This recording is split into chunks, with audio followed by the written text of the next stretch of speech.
So one of your biggest campaign donors in this election explicitly and publicly opposes cameras on fishing boats. One of your first moves as minister was to announce a review of cameras on boats. Yes, Why was that?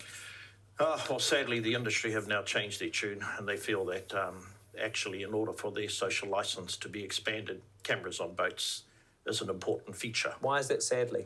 Well, prior to taking on this role, I was always of the view that it was an imposition in terms of cost. There was some vagueness as to what was the value for fisheries management outcomes, and more importantly, how do you protect the privacy of the information, which they're entitled to under the Human Rights Act. So when you consider the information that we've gleaned regarding fisheries, what have we learned from cameras on fishing boats? I note that MPI has just published its first data on fishing bycatch since those cameras were introduced. What have we learned?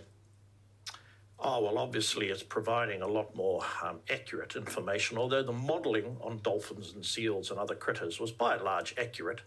But look, cameras are here to stay. Yeah, no, my question was, what have we learned?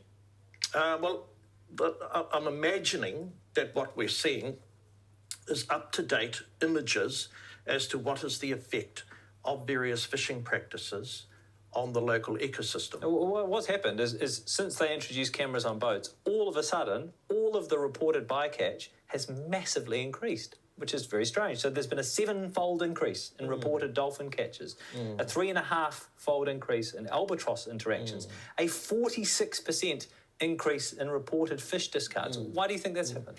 Yeah, but it's the wildlife industry. You're always going to encounter a few stray dolphins and a few birds, and cameras is going to ensure that fishing practices minimise those types of outcomes. But you were saying that you didn't think that we'd learn anything from having I've cameras. changed my mind now. Oh, you have?